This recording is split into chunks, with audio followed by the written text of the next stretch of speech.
Sahabat Indonesia Nusantara Raya, kasus tuduhan terhadap ijazah Presiden Republik Indonesia yang ketujuh, Bapak Joko Widodo, yang dinyatakan oleh berbagai pihak sebagai ijazah yang palsu, dan mereka yang menuduhnya sudah jadi tersangka ya, termasuk diantaranya Roy Suryo dan kawan-kawan, Rismon Sianipar, kemudian Dr. Tifa ya. Nah, terus menunjukkan hal-hal yang bisa membuka mata publik sebenarnya siapa yang berbohong gitu ya. Karena beberapa catatan yang kita kumpulkan menunjukkan bahwa tuduhan-tuduhan yang disampaikan itu kemudian dibantah oleh fakta dan juga para saksi ya. Nah, termasuk diantaranya yang terbaru kemarin adalah kasusnya yang melebar, termasuk diantaranya tempat KKN. Jadi awalnya kan mereka ini mempermasalahkan eh, ijazah ya, tapi kemudian melebar ke KKN, kemudian juga skripsi. Nah, yang terbaru kemarin yang berhasil diungkap ke publik adalah tempat KKN. Beberapa waktu yang lalu dinyatakan tempat KKN Joko Widodo, Presiden Republik Indonesia yang ketujuh adalah fiktif gitu ya. Ada yang menyatakan semacam itu. Tapi ternyata hal semacam itu dibantah oleh mereka yang punya keterkaitan dengan desa itu ya. Desa tempat Presiden Republik Indonesia Joko Widodo KKN di Boyolali, Desa Ketoyan itu ya. Nah, oke.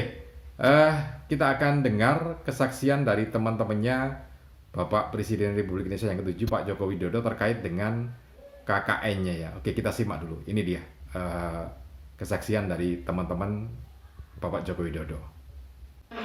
Di kamar itu mungkin ini ya, iya. Karena tadi foto ijazah itu kan masalah krusial ya, jadi sorotan.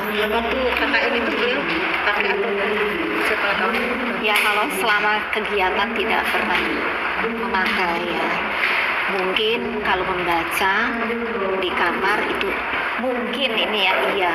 Tapi sayangnya kan ya saya nggak pernah ke kamarnya Pak Jokowi, nggak pernah gitu.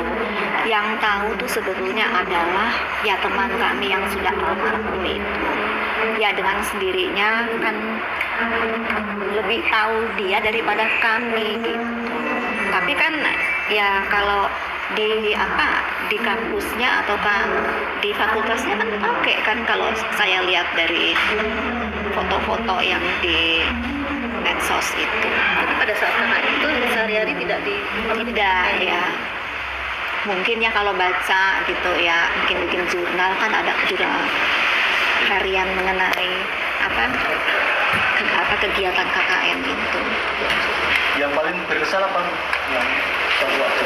berkesan? Jadi karena Pak Cik itu suka bercanda ya, jadi pada saat kita makan bareng-bareng itu kan ada wader. Itu kenangan saya, benar-benar saya kesel ya, kok dia gitu, apa Jok? Saya lah, tadi kan aku zaman dulu kan di apa Pak Karno, apa jeneng ini orang desa di setrum itu, nah, ikan kecil tuh dulu kan kita makannya itu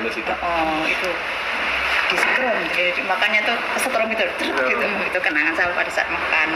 Kemudian pada saat akhir-akhir itu kan ada sepak bola ya, jadi kita nonton TV bareng-bareng di belakang. Itu kan berhenti jam 12 malam. Nah, itu TV-nya di belakang kita, kamar kita itu yang di Pendopo itu listrik sudah mati, kan gelap semua. Nah, Pak Jokowi itu ya, Pak Joko Widodo itu menyalakan senter, dia siap senter, tahu kan, itu dinyalakan di bawah gini kan, mukanya langsung memerah gitu kan, kan jadi kita ketakutan. Itu yang kenangan. Nah, dari sini kita sudah tahu ya siapa sebetulnya yang berbohong, siapa sebetulnya yang mengada-ada ya. Karena tadi awal, jadi sepertinya logikanya begini, dinyatakan dulu itu sesuatu yang fiktif atau palsu, nanti buktinya dicarikan di belakangan. Nah, ternyata teman-temannya sampai sedetail itu ceritanya. Artinya kan begini, kalau melihat dari apa yang disampaikan oleh para saksi ini, menunjukkan bahwa memang itu kondisi yang ada dengan desa KKN itu sendiri ya.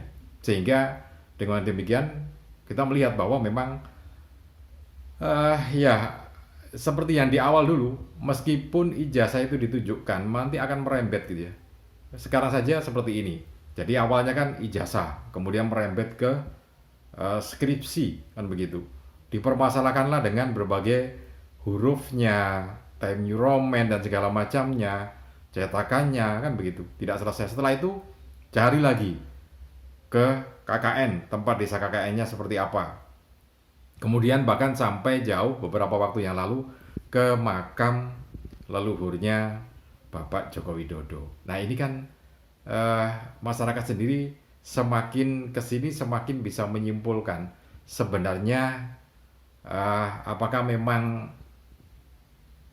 isu terhadap ijazah Bapak Joko Widodo ini benar-benar masalah itu atau yang lainnya. Nah, beberapa catatan yang lain juga menunjukkan ya, salah satu seorang yang posisinya sebagai hakim juga sempat menyampaikan, Pak Gultom itu ya, sempat menyampaikan apa legal standingnya Roy Suryo dan kawan-kawan itu mempermasalahkan ijazah Bapak Joko Widodo. Bukankah Bapak Joko Widodo ini juga sudah memberikan manfaat yang banyak kepada masyarakat Indonesia? Jadi kenapa kemudian mempermasalahkan itu, ijazah itu? Padahal juga sudah disebutkan dari berbagai posisi yang punya kewenangan terhadap ijazah itu ya, termasuk UGM yang sudah menyampaikan bahwa itu adalah ijazah asli yang diberikan itu. Dan memang Bapak Joko Widodo juga kuliah di UGM di Fakultas Kehutanan. Lantas pertanyaannya adalah kenapa? Apa legal standingnya? Nah tapi ini nanti akan terbukti lagi bukti-bukti baru seperti apa gitu ya, saksi-saksi yang menunjukkan bahwa memang beliau Bapak Joko Widodo ini benar dan punya ijazah asli dari UGM.